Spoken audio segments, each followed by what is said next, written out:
Swayam Prabha. Digital India. Educated India.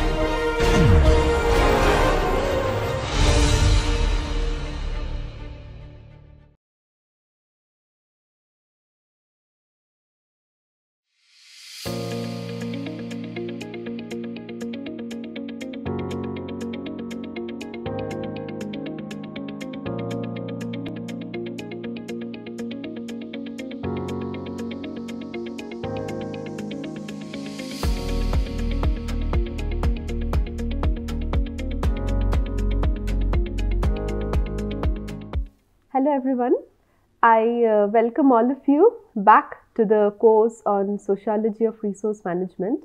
So today we will begin with the last module of this particular course, that is module 4, where we will be covering the participatory approaches to resource management in India. And in this particular module, in this first lecture of this particular module, we would be talking about the rights-based approaches to resource management, and I would be specifically focusing on the forests with a bit of focus on the water issues of water as well, drawing on multiple studies that have been talking about the need and significance of rights-based resource management. So this forms the outline of today's class. We will first introduce the premise of rights-based approach with respect to a very important and fundamental participatory policy, that is the National Forest Policy of 1988. Many of you might have heard about it. It had been one of the most path-breaking legislations which first introduced the idea of rights-based or participatory resource management in India. And then we will also be a little critical about this NFP, and we would be discussing about particular problems, particular issues with this policy. And after this, we will look at the participatory approaches for sustainability assessment. And finally, we will briefly discuss an example of participatory management in the Pavla village and conclude. Now, before we start to talk about the rights-based resource management, participatory resource management, we have to very critically, I think, understand the premise of this kind of an approach with specific reference to India. And here I would be introducing to all of you, I would be teaching from a particular paper that had been published very recently by Professor Sharat Chandra Lele. I would be briefing from that paper, but before that, just a glimpse of why we needed rights-based approaches to resource management. That was primarily because for a very long period of time, if we see the trajectories of different resource-based legislations in our country, we could have observed that most of them were extremely top-down without any kind of participation from the local level, from the local communities. And this particular fact that most of the legislations, so for instance, we had the Indian Forest Act, we had the Wildlife Protection Act. So most of these legislations had no provisions of settling the rights of the communities, of the local communities. And on the contrary, what many of these legislations did was that they severely curtailed the pre-existing rights of many of these indigenous traditional communities across our country, communities who had essentially looked after the resources for generations. Their rights were very severely and in a ruthless manner curtailed as a result of these kinds of legislations. So for instance, if we take the case of Wildlife Protection Act, we would be able to see that by introducing different zones as inviolate zones, different zones in the forest as inviolate protected areas like the national park, the wildlife sanctuary.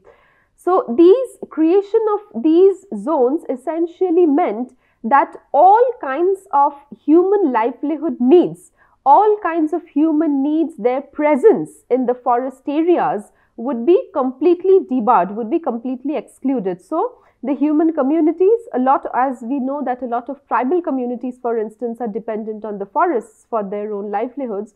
So many such other communities as well completely lost all of their erstwhile rights from these forests and also from their traditional patterns of resource management. And there was a particular time during the late 1970s, early 1980s, when the state bodies came to realize that without active cooperation of these local communities, conserving the resources, for instance, conserving the forests, conserving the water bodies, would no longer be possible, because there was a very prominently growing antagonism between the state bodies and the local people because of these continued presence of the exclusionary policies. So I think that the National Forest Policy actually marked the advent of thinking of this particular thought about the participatory rights-based resource management practices in India. So I will come to specific cases. I will first start with discussing this particular paper that has been authored by Sharat Chandra Lele, where he actually very nicely documents this particular history of forest management and how we particularly arrived towards the significance of the participatory approaches. So I will teach you from this specific paper. So Sharat Chandra Lele, in this paper that I will be sharing with all of you, he actually narrates how across the globe, particularly during the 1990s, we saw that different nation states were transferring rights, or rather they were returning the lost rights over the tropical forests to the local communities. And the reason was primarily, as I was telling you, that the antagonism was growing at such a level that it was not possible for the state agencies to manage the forest area single-handedly without any kind of cooperation from the local communities. So the National Forest Policy was a very significant advent of the rights-based legislations. The National Forest Policy of 1988 started with recognizing the needs of the local communities as a large policy objective, and participatory forest management was the first policy instrument that was designed. I will come to the case of joint forest management later, where it would be easier for all of you to understand the particular aims and objectives of participatory forest management. But during this time, participatory forest management became one of the major policy instruments to conserve the degraded forest lands of our country. And also, what is important for us to understand here, drawing on this article, is that the conventional perspectives from environmental economics, or even we can say common property resource theory, had never been very adequate to understand the specific problems associated with the forestry sector in our country. And this has a particular reason, because we had seen, and as also the author mentions here, that in the West, it is a very, as we very commonly say, that environmentalism in the North and environmentalism in the South, they are very distinct by their own nature. So in the West, we find that there are large examples of scientific forestry. So scientific forestry, for instance, treats the forests simply as a set of trees, simply as a zone of wilderness. But in South Asia, in countries like India, it is very different, primarily because a lot of communities are dependent on the natural resources like the forests, like the water bodies, like the rivers, for their own livelihoods. And in the process, since they are dependent on these particular tracts of resources for their own livelihood, in the process, they have actually conserved them in a brilliant manner for generations, and we have to recognize this. So the scenario in South Asia, I would say, is quite different because, as I was telling you, that the forests in South Asia have a very distinct socio-ecological entity. They are very diverse. They require locally specific knowledge, intergenerational knowledge, as I was telling you, that many tribal communities and other communities as well have used their local indigenous knowledge to conserve and preserve these tracts of land. And many of these forests are very diverse, and these areas have been historically settled and used by different kinds of communities, Adivasi communities and non-Adivasi communities. And that is why access to the forest it's not very easy to control, neither by the individuals nor by the state, because many of these resources are local level common pool resources. So it is not possible for a single centralized agency or single body to have complete control on many of these resources. And it's very interesting here, Sharat Chandra Lele writes, and I actually quote from the paper, the problem of how to manage forests is not just one of how to manage a complex common pool resource, but also for what purpose and for whom. This is a direct quote from the paper. And these two questions in the end, for what purpose and for whom, are the main questions that have been raised here. So let's go back a bit into the history. If we look back, we can see that the conservation policies for the forests were always based on exclusion of the local communities, because it was considered that these communities would be an integral threat to the forests. And then what happened, that alienated from the forests which they heavily depended on, the local people were forced to theft, giving forest officers police powers in a landscape populated by marginalized illiterate communities, which led to punishments and even eventually to rent seeking and exploitation. So this National Forest Policy of 1988 actually shifted the priority of the forestry from production to environmental and local benefits by introducing the idea of participatory management. However, as I was telling you the example of joint forest management, it is believed that the joint forest management program of the 1990s were for a long period of time simply a shift on the paper, because it did not have a statutory backing, nor did it mandate that all resource use areas be handed over to the communities. And also, it's very important to mention here that it did not even give complete autonomy to the communities to manage the resources as per their own needs. And to this end, there had been several problems with these participatory policies that we would be discussing.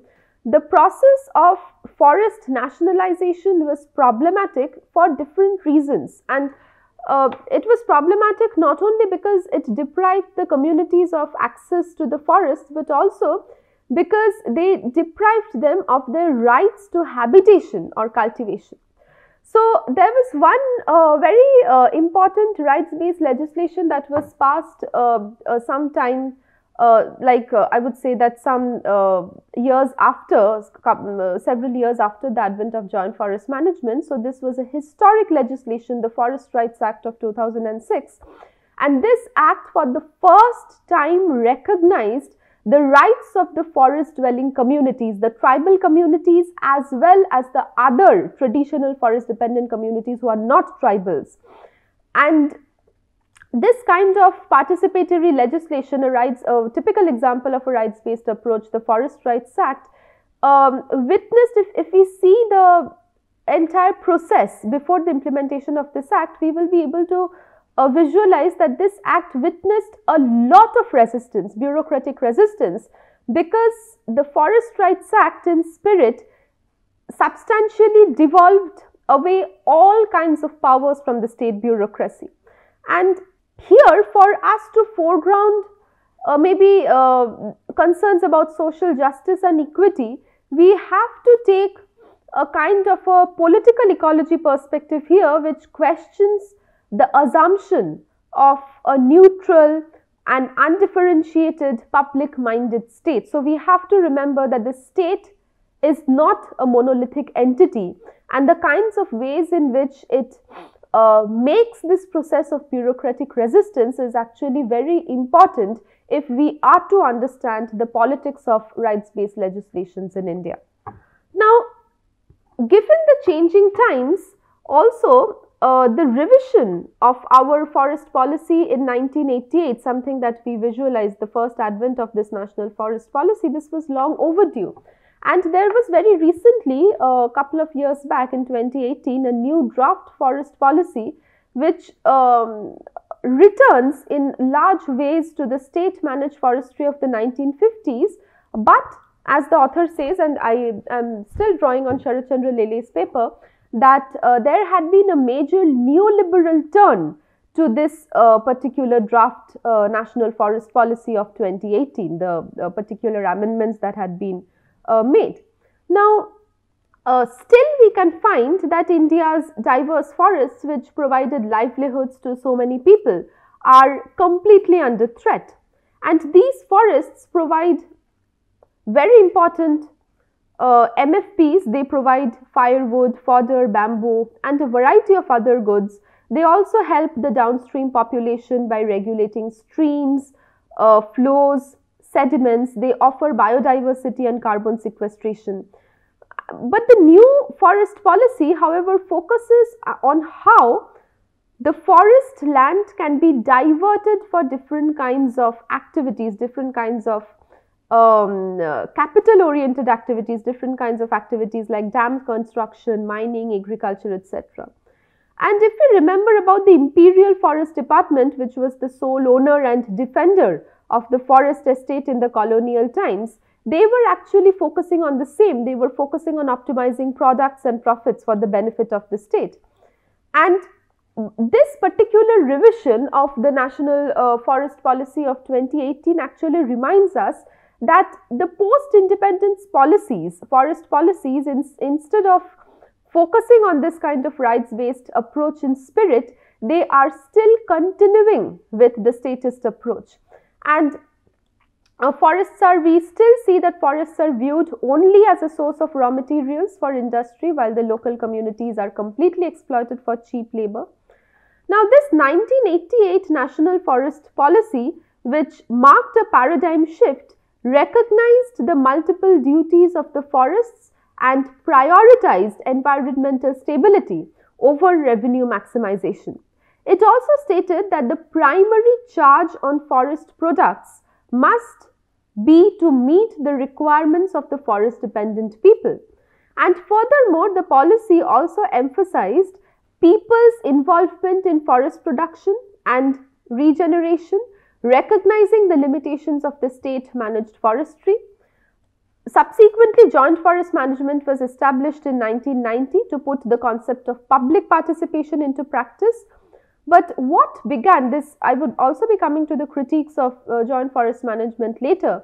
But let me tell you in a nutshell that what began with high hopes of participation gradually devolved into a national farce. Thousands of village forest communities were formed, but their autonomy, their jurisdiction was severely still curtailed. Donor money was largely spent on plantations, but when the funding ran out, the projects were suspended. The concept of people's participation by executive order was too shaky and unbalanced. Unfortunately, in the 2018 forest policy, what we find is the production, forestry and plantations have become the new thrust area. Forest development corporations are to be the institutional vehicle. They will now enter into public-private partnerships to bring corporate investments into forest land. Production forestry has led to monoculture, and this has decimated diversity, dried up streams and undermined local livelihoods. Public-private partnerships will entail more destruction, with the profits ending up in corporate hand. If local communities had a say in forest governance, they would, as is obvious, challenge this production forestry model. So there is little about decentralized governance in the draft policy, although we find the term community participation being tossed around very liberally. Let us now talk about a very important approach, which is participatory, but it brings to the forefront the local people living in the forests. The participatory approach is becoming a very, very popular method for measuring sustainability, because for ages, as we were discussing, we had seen that local stakeholders have been left out of the sustainable program development, assessment and decision-making process. And we also find that extensive research on sustainable communal resource management suggests that there is a great deal of inherent wisdom and knowledge in communities regarding natural resource use and the social capital available to manage it. This valuable knowledge is often left untapped because experts do not include them in these development programs. Researchers and sustainable development experts, we see that they have increasingly tried to involve local communities in different development projects, and thus we can say that the participatory approach relies on the knowledge of the key stakeholders or beneficiaries about the local context in defining sustainability.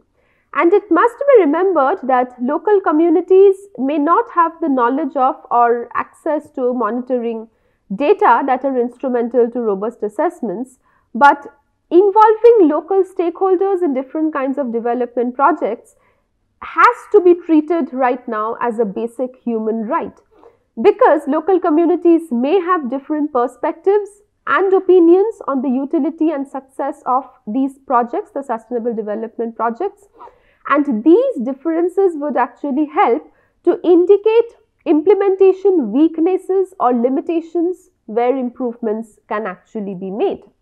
So when we talk about participatory assessment approach, we have to understand the primary goals and objectives of each assessment, the level of community engagement, the roles assumed by researchers, experts, etc. And participatory approaches in this way can be of different types, either expert assisted, where participants drive the sustainability indicator selection with the help of experts, or they can be expert initiated, where the experts provide the participants with a pre-existing framework developed by them, which is used as a starting point, followed by participatory assessment. Mostly due to accessibility, measurability, efficiency, ease of use and reduced time requirements, the expert initiated approach is a more extensively practiced strategy for sustainable assessment. And in these cases, this type of approach can be further divided into community-based or system-based approaches. In community-based approaches, the community members are the participants and the researchers only facilitate discussions and allow the participants to define problems and carve out solutions. Whereas in systems-based approaches, participants are a mix of representatives from public, private and governing sectors that can influence the behavior of the system that is under analysis. Now, there are some limitations. The desire for a diverse group of participants must be balanced against the risk of discussions being dominated by individuals or organizations with better access to information. For example, forest managers' judgments or ideas are swiftly agreed upon by farmers, implying some level of deference to the managers. Although the process was participatory by definition, the participatory approach's goal could not be materialized due to the forest manager's dominant role, which we find in several cases, but that in joint forest management particularly, that despite being in pen and paper that it should be a participatory approach, the state officials, the forest bureaucracy actually takes over the entire process. They basically co-opt the system of forest management in the name of participatory forest management.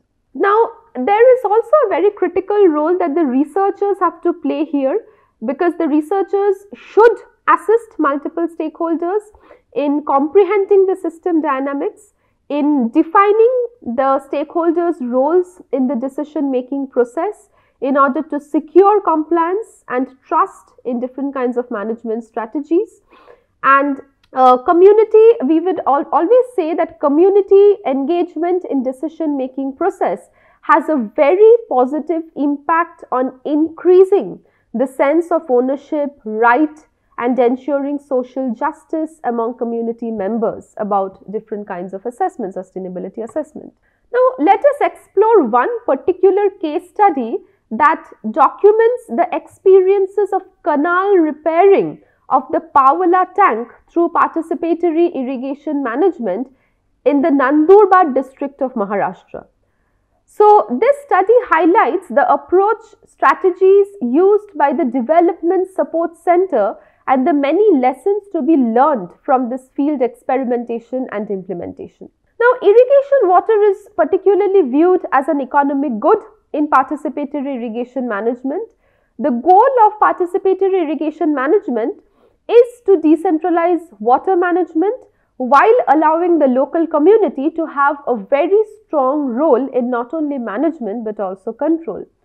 So, this participatory irrigation management intervention is required since the government-owned irrigation system are in most cases poor condition due to a variety of issues, including lack of accountability of government departments in terms of quality supply and revenue generation. There are usually no effective coordination mechanisms between different departments that deal with agriculture and irrigation. Insufficient allocation for maintenance and operation because of poor water pricing and policies. Subsidies on irrigation water are insufficient, which do not even cover the capital costs for regular maintenance in most cases. Poor services and inequitable distribution of water dissuades farmers from paying.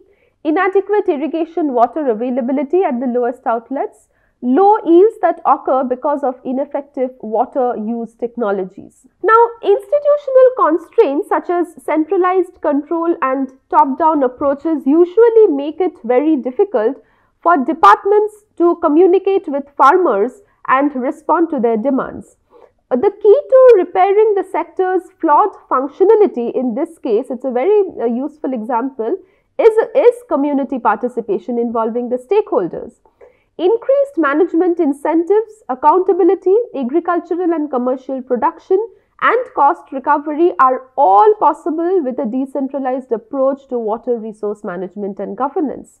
And here we see that the local farmers in the Paula irrigation, they use the Paula irrigation tank as a traditional supply of irrigation water.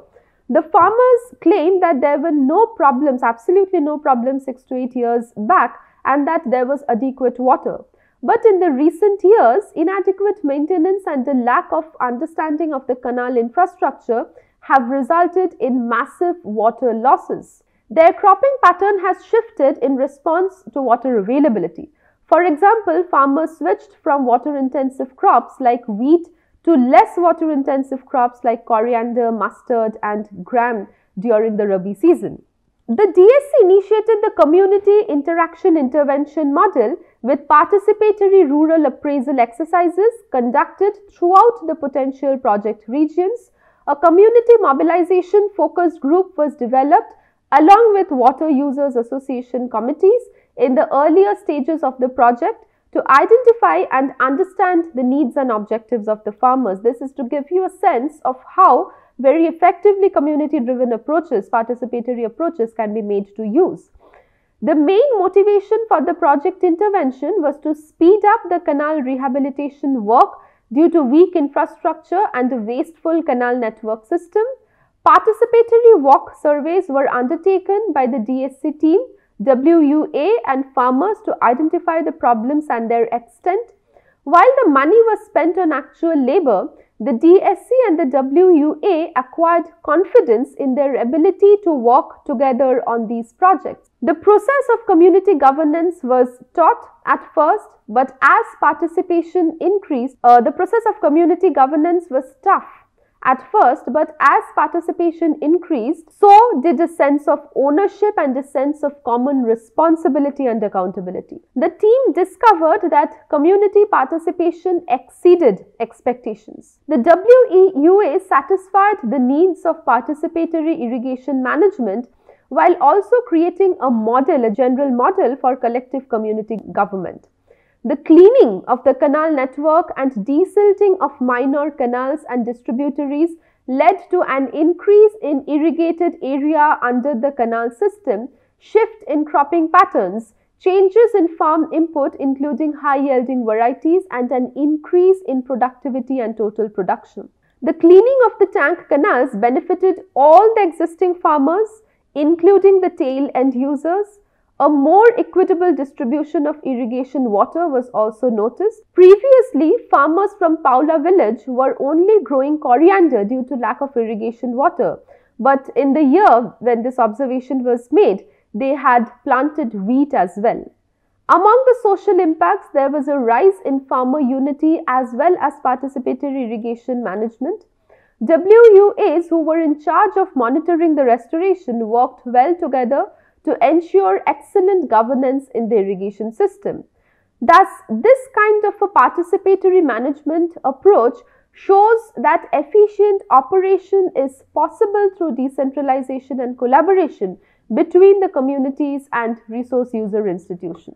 Now, we must understand that at the end of the day, conservationists, developmentalists, women activists, tribals and other marginal groups all have very different perspectives and emphasis on issues like conservation, subsistence needs of the poor, economic growth models and sustainability of critical resources, threats to ecosystem, and issues of equity and distribution of costs and benefits in the management of natural resources. The focus on environment development relationship has reframed the challenges of natural resource control and management as it reflects global economic pressures that are pitted against people's claims to customary rights and livelihoods. And as we see that political and economic conflicts deepen, livelihoods and commercial interests are caught in a never-ending conflict that would be very hard to resolve.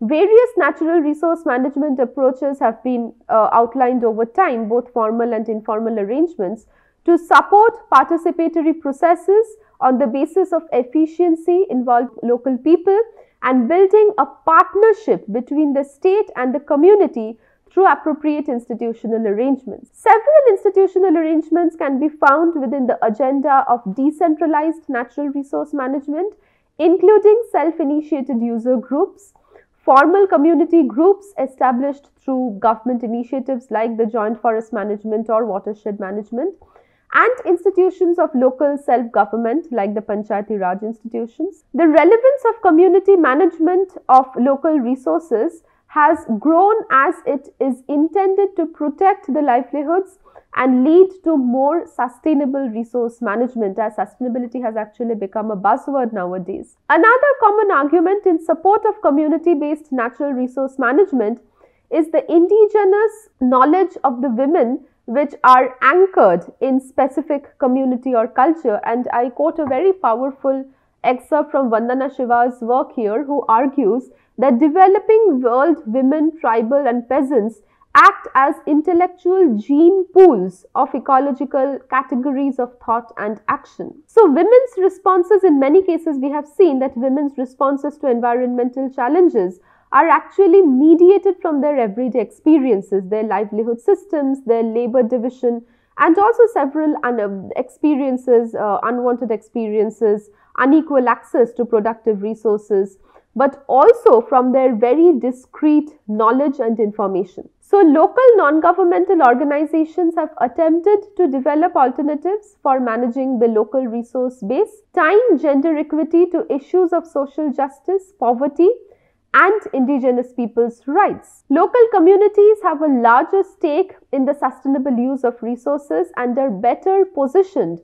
to respond and adapt to specific social and ecological situations, as well as include local interests and preferences according to the arguments for social justice and local people's rights. It is also believed that they are familiar with local ecological practices and processes, and they can manage resources using traditional access and management methods. Finally, let us quickly go through some of the key points discussed in our class today. Forests of South Asia are discrete socio-ecological entities whose management requires a different and multi-stakeholder approach. The National Forest Policy Revision of 2018 encouraged production forestry and public-private partnership, largely mimicking the forest legislations in the pre-colonial and the post-colonial period, rather than arriving at a practical participatory resource management approach. A participatory method is as an essential multidimensional approach to define and understand diverse socio-ecological problems. The relevance of community management of local resources or a decentralized strategy has grown as it intended to protect livelihoods and lead to more sustainable resource management. So, all these references have been used in the making of this lecture, and these would also be shared with you, and I would be requesting all of you to go through these references for a detailed and a deeper understanding. Thank you for joining today's class, and we will again meet in the next lecture.